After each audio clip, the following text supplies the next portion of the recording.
Pronto, gente. Agora a gente vai para a parte 2 da nossa revisão, que é verificar nossa primeira função inorgânica, função ácido, certo? Ácidos são compostos, certo? Pararrênios, que quando se dissolvem em água, certo? Formando uma solução aquosa, eles vão produzir um cátion e um ânion, certo? E esse cátion, no caso do ácido, só pode ser um tipo, que é chamado de íon H+, certo? Vamos agora para colocar o nome na estrutura do ácido, certo? Para colocar o nome, chamado de nomenclatura, a gente vai trabalhar com dois tipos de ácidos. Primeiro, os hidrácidos, que são ácidos não oxigenados. No caso dos hidrácidos, como é que é dado o nome do ácido? Você pega ácido, nome do elemento, normalmente vai tirar a letra O, caso tenha no final do elemento, e adiciona um sufixo hídrico. Então, por exemplo, HF, o elemento que a gente tem aqui é o flúor. Então vai ficar ácido, flúor, como não tem oxigênio, hídrico, certo? Vai ficar ácido fluorídrico. HCl, o elemento aqui é o cloro. Então vai ficar ácido, cloro, nome do elemento. Só que a gente tira a letra O e acrescenta o sufixo hídrico. Então vai ficar ácido clorídrico. H2S, o que é que vai acontecer? No caso do enxofre, ele não vai ficar com o nome dele em português, e sim com o nome dele em latim, sulfur. Só que nesse caso, a gente só aproveita até o sulf. Então vai ficar ácido sulfídrico. O HCN. O composto CN ele também é chamado de ciano. Então, no caso do ciano, tira a letra O e acrescenta o sufixo hídrico. Então vai ficar ácido cianídrico. Tranquilos? No caso dos ácidos oxigenados, também chamados de oxiácidos, certo? Se o elemento formar apenas um oxiácido, você só vai colocar ácido, nome do elemento, e um sufixo ico. Isso vai acontecer no caso do carbono e do boro. Então, esses compostos eles vão ser chamados de ácido carbônico, certo? E ácido bórico. Certo? Esqueça essa parte aqui, tá errado. Então, o que é que vai acontecer? Se for um elemento que possa formar mais de um oxiácido, então a gente vai usar as regras do número de oxidação para determinar o nome. Então, se for um número de oxidação mais 7, ele vai receber o prefixo per e o sufixo ico. Se for mais 6 ou mais 5, ele recebe só o sufixo ico. Se for mais 4 ou mais 3, sufixo oso. Se for mais 2 ou mais 1, ele recebe um prefixo hipo e recebe um sufixo oso. Então, por exemplo, professor, como é que eu calculo esse número de oxidação? Você pode usar aquelas regras ou tem um bizu mais fácil. Como é esse bizu mais fácil?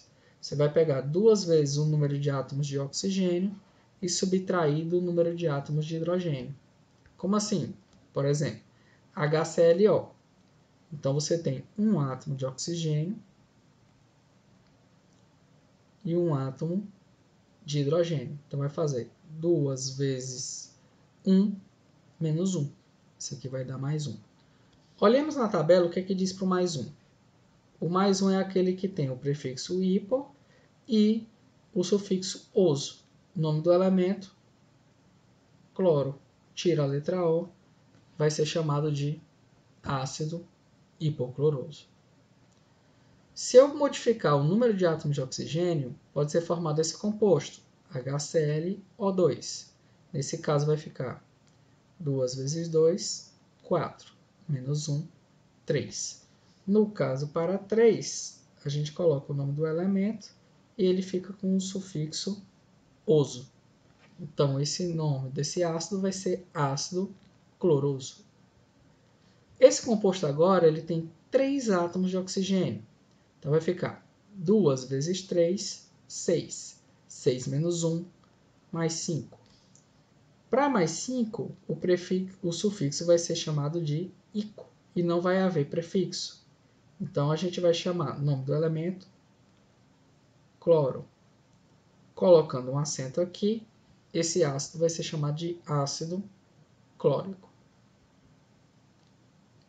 Com 4 átomos de oxigênio, você faz essa conta de novo. Vai ser 2 vezes 4, 8. Menos 1 vai dar mais 7, certo? Tem um errinho aqui. No lugar desse mais 5 é um mais 7. Então, no caso do mais 7, o mais 7 ele recebe tanto o prefixo per quanto o sufixo ico. Então, vai ficar nome do elemento, clor. Vamos colocar um acento aqui. E o nome desse ácido é chamado de ácido perclórico. Tranquilos? Quanto à classificação, existem alguns critérios que permitem a gente classificar os ácidos, certo? Então, um desses critérios é o número de átomos de hidrogênio ionizáveis. Então, no caso, os átomos de hidrogênio ionizáveis, a gente considera, a menos que haja alguma exceção, que seja o número de átomos de hidrogênio que o composto tem na fórmula. Se ele tem 1, ele é chamado de monoácido. Se ele tiver 2, ele é chamado de diácido. Se ele tiver 3, triácido. Se tiver 4, ele vai ser um tetraácido. Tranquilos? Quanto à estabilidade, os ácidos podem ser chamados de ácidos estáveis, que normalmente na temperatura ambiente e na pressão atmosférica de 1 atm, eles não vão se degradar, eles vão se manter estáveis. Já alguns eles vão tender a se decompor. Exemplo desses ácidos que se decompõem, a gente tem o ácido carbônico, certo? Ele se separa em uma molécula de água e o CO2 é um gás e ele vai ser liberado. Onde é que eu vejo esse tipo de ácido? Normalmente água mineral com gás, refrigerante, essas bebidas gasificadas.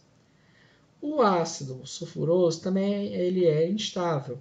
Ele vai se quebrar em uma molécula de água e libera como gás o SO2.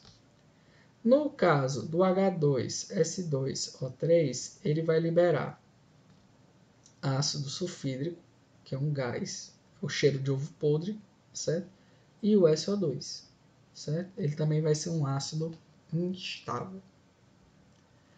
Com relação à volatilidade, os ácidos podem ser classificados por dois tipos, fixos ou voláteis.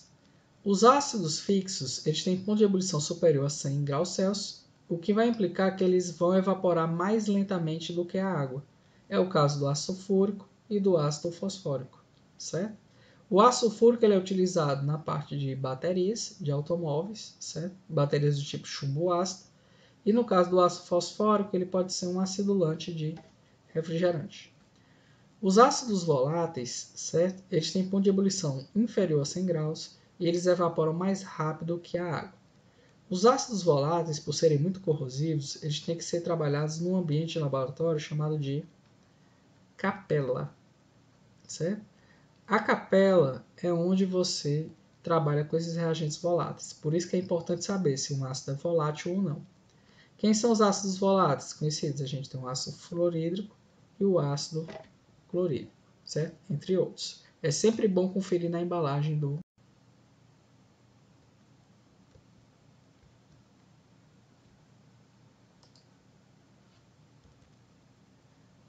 Gente, ainda com relação à classificação dos ácidos, a gente tem o grau de ionização, certo?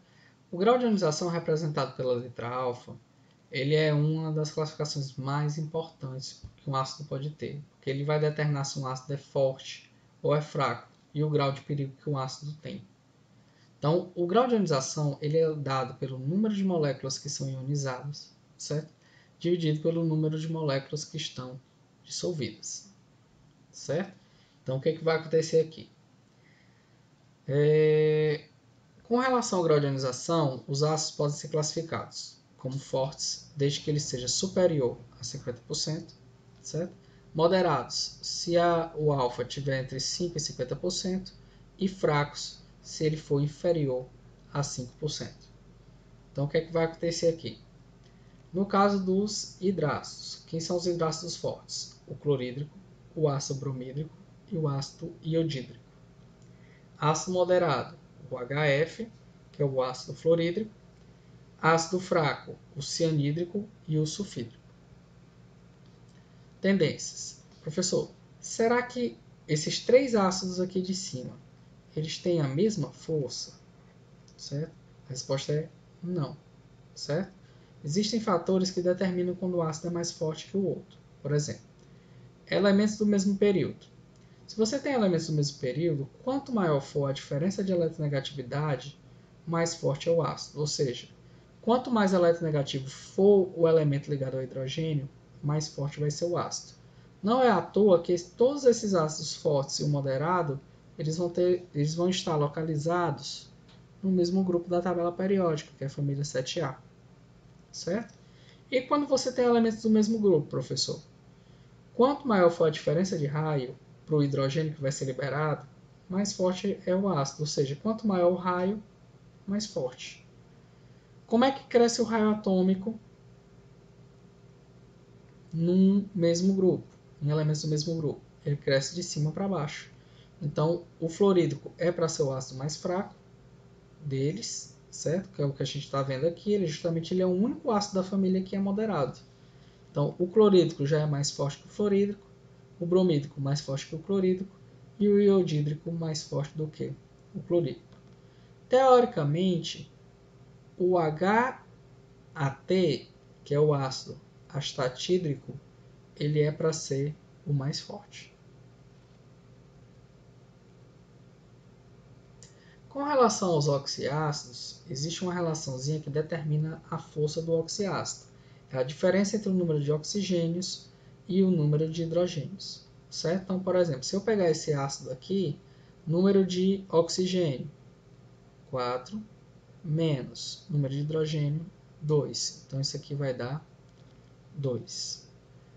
No caso do ácido perclórico, o que vai acontecer? Número de átomos de oxigênio é 4, de hidrogênio é 1. Essa conta dá 3. No caso do ácido nítrico, o que vai acontecer? Número de átomos de oxigênio é 3 e de hidrogênio é 1. Então, fazendo essas contas, isso aqui vai dar 2. No caso, o ácido sulfúrico e o ácido nítrico, como essa conta aqui deu 2, eles são classificados como ácidos fortes. No caso desse ácido aqui, o que vai acontecer? O ácido perclórico, a conta deu 3, então ele é um ácido muito forte. Certo? Ele é o mais forte dos três. Uma coisa importante dessa questão da ionização é que hidrogênio em oxiácido ele só vai ser liberado se estiver ligado ao oxigênio. Então, certo? Há essa necessidade do hidrogênio para ele ser liberado, ele esteja ligado ao oxigênio. Quanto maior for o número de ligações duplas do heteroátomo com oxigênio, mais forte é o ácido. Então a gente vê aqui tem 2 ligações duplas, aqui tem 3 e aqui vai ter 1. Então, desses 3 aqui, o mais forte vai ser o perclórico, depois vem o sulfúrico, depois vem o nítrico. Certo? Outra forma de você desempatar quem é o ácido mais forte, certo? Que no caso é parecido com o número de ligações duplas, ele vai ser o número de oxidação do átomo central. Se você ver aqui, se você calcular, no enxofre o número de oxidação é mais 6. No perclórico, o número de oxidação do cloro é mais 7, fazendo aquelas contas do começo, né, que eu mostrei para vocês.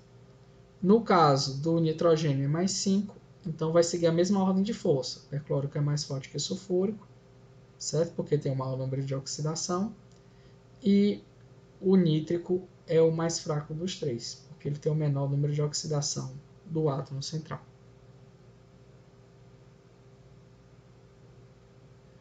Com relação a essa questão do hidrogênio estar ligado ao oxigênio, se você olhar para o ácido fosfórico, ele é um triácido, certo? Porque ele vai ter 3 átomos de hidrogênio ionizáveis, porque os 3 átomos estão ligados ao oxigênio. Já no caso do H3PO3, a gente é levado a pensar pela fórmula que ele é um ácido, um triácido, quando na verdade ele é um diácido. Por quê, professor? Porque um dos átomos de hidrogênio não está ligado ao oxigênio, e sim ao fósforo.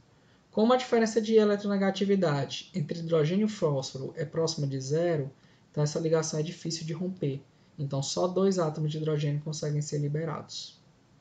Tranquilos? Com relação à força, o ácido fosfórico e o fosforoso eles têm aproximadamente a mesma força de um ácido moderado. Sendo que o ácido fosforoso, apesar dele ter um número de oxidação menor em relação ao fosfórico, ele é levemente mais forte do que o ácido fosfórico. Certo? Os ácidos importantes. O ácido sulfúrico, certo? Também de fórmula H2SO4, ele é um ácido importante, bastante utilizado na parte de baterias, certo? De automóveis. Então, ele é um dos compostos mais sintetizados anualmente. Depois vem o ácido muriático, certo? O ácido muriático ele é muito importante. Ele é utilizado pelo próprio corpo da gente para a digestão de alimentos, certo? Que é o ácido que a gente tem no estômago. E, no caso, o ácido muriático ele também é utilizado para a questão de limpeza. Não na forma pura, mas misturado com um pouco de formol. No caso, o ácido fosfórico ele vai ser acidulante de bebida, certo? Bebidas, normalmente os refrigerantes da Coca-Cola, eles são à base de ácido fosfórico, certo? E também ele pode ser utilizado como um agente polimerizante para fazer algum tipo de resina, que é, no caso, aquela resina que é utilizada para fixar o bracket do aparelho ao dente, certo? Quem já teve a experiência de usar aparelhos sabe que tem um gostinho azedo quando eles vão fazer aquela fixação. Aquilo se deve ao ácido fosfórico que o dentista usa. O ácido fluorídrico ele vai ser utilizado principalmente na síntese de compostos orgânicos, certo? No caso, gases refrigerantes, que é o caso do freon, e também ele é utilizado para a fabricação do Teflon, certo? Que é utilizado em panelas antiaderentes. O ácido nítrico ele pode ser utilizado também para a síntese de explosivos e também para parte de fertilizantes, certo? Então, com isso, a gente termina a nossa revisão da parte de ácidos. Qualquer dúvida, podem perguntar no chat.